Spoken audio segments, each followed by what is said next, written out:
welcome to my kitchen. It's me, Shella Lemon, aka Lovely Shella. So today guys, magluluto ako ng pork. Ang ganda ng pork ko. Pork satay. Magluluto ako ng pork satay. So I have satay sauce here. So samahan niyo ako guys. Bago tayo mag-umpisa, I'm gonna introduce all the ingredients that I'm going to use to our pork satay. So, una-una kailangan natin ng slice of pork. Ayan, medyo makapal yung aking pag-slice, but it's okay. Lutong bahay lang naman yan. And then, meron akong mix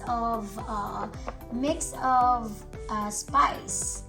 Basta, binili ko siya sa Asian store. I don't know, but I love this spice kasi niluluto ko rin siya sa pag-boil ko ng lechon kawali.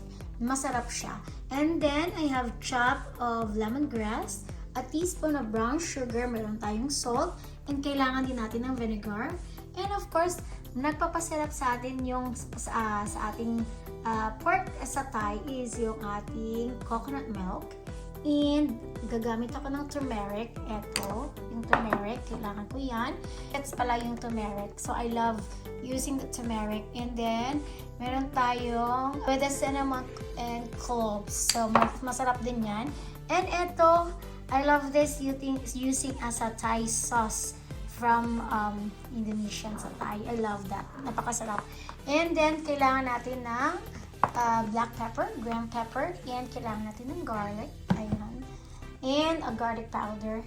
And kailangan natin i-start yung ating pag-marinate ng atin ay durugin yung spice na to. Durugin natin siya. Then, lagay natin ang durugin din natin yung ating garlic. Sabay natin siya durog. Ayan. Ayan. Then, idurog natin yung ating lemongrass. Sana malaki yung ano ko, no? Yung ganito ko. Pero okay lang. Malinis naman yung lamesa ko eh. Yung table ko. Ayan. Ayan.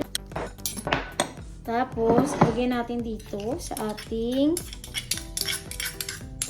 bowl. Ayan. Para may tayo ng coconut milk. So, yung coconut milk, mag-half lang. Half of can lang. Ayan. Ang ating coconut milk. Maggamit lang tayo ng half. Then, mag-save tayo para sa ating satay mamaya. I-save natin yung half. And then, ilagay na natin yung ating salt. Dito tayo maglagay ng salt, guys. Para matunaw talaga siya. Ayan.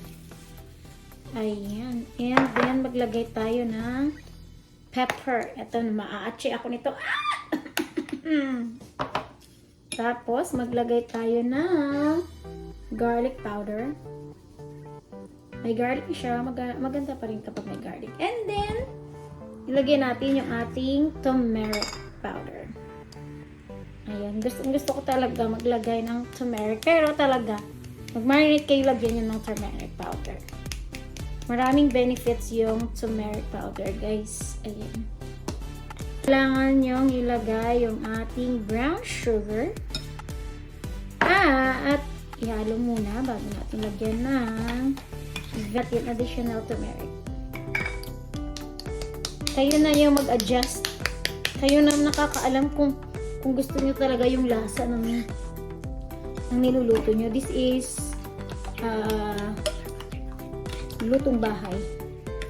Ayan. Ayan na siya. O, ayan. And then, pwede natin na ilagay yung ating vinegar. Siguro mga ano lang. Yung mga vinegar, siguro mga 1/4 lang. Ayan. Guys, oh. Ang kapal ng aking slice. But it's okay. Kasi, pambahay lang naman yan. Gandahan nyo na lang ang slice nyo kapag pwede nyo na pang restaurant. Ayan, yung ating mixed for marinated sauce, ilagay na natin sa pork. Ayan. O, diba? Kasi magsarap talaga kapag na-mix nyo muna. Kasi, yung iba, kapag nagmamarinate sila, lagay. But, pag na-mix nyo lahat, mas masarap kasi nag-ano na siya talaga, parang natutunaw na lahat ng mga spice na nilagay natin. And then, eto na, then we're gonna squish it para mas masarap, para ma-absorb talaga ng pork yung ating marinated. Ayan. Yung ating sauce. Bango na. Ano pa kaya mamaya, no? Ayan.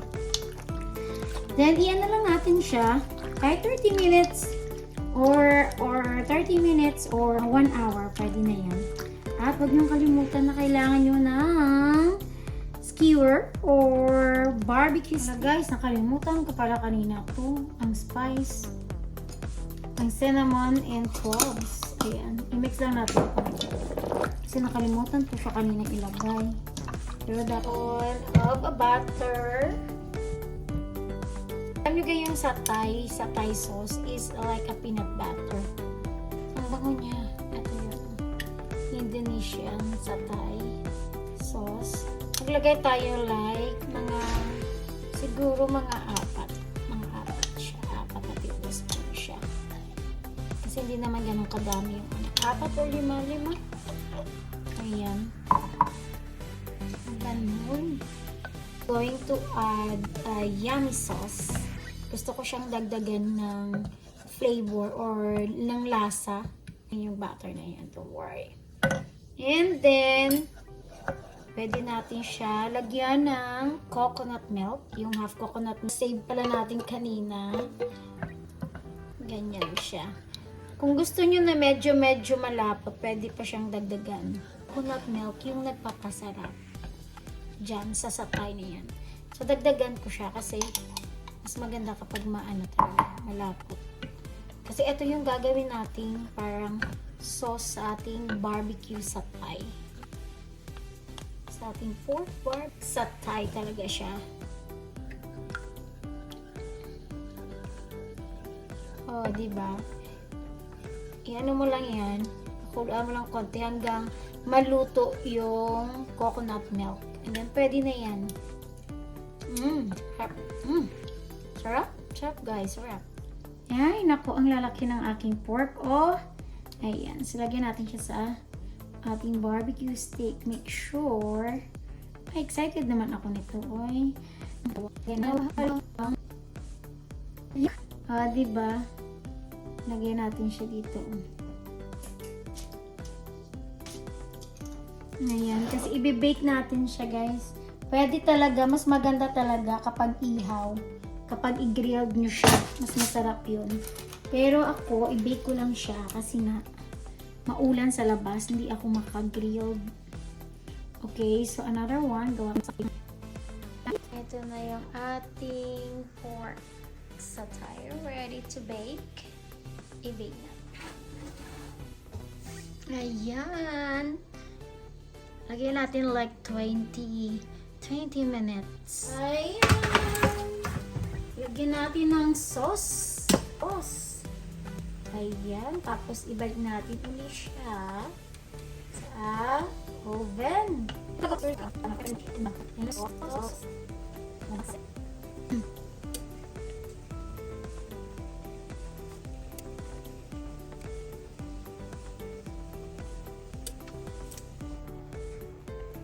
Ayan. Balik natin siya sa oven for another 10 minutes.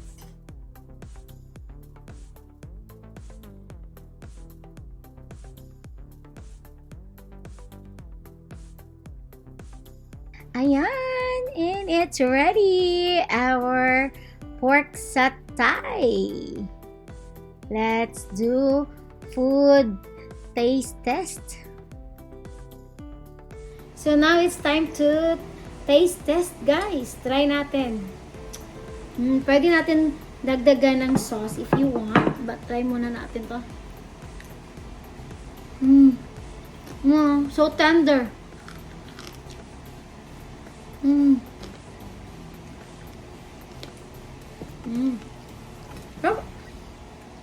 Sarap siya.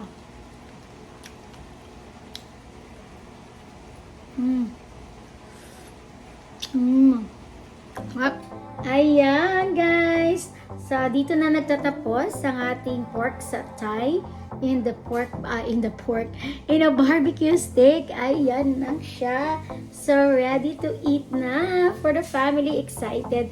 And of course guys, if you like the way I cook and this the pork satay, please don't forget to comment and hit the notification bell para ma-notify kayo sa mga susunod ko pang mga cooking videos. And then, huwag niyong kalimutan mag-subscribe. Baka hindi pa kayo nakasubscribe. Please subscribe to my channel, Lovely Shella. At saka, huwag niyo rin kalimutan guys to my FB Real Shella Lemon and to my FB page, Shella's World. Shella's World to my page. So there you go guys. Thank you for watching and have a blessed day. Have a good day. Bye!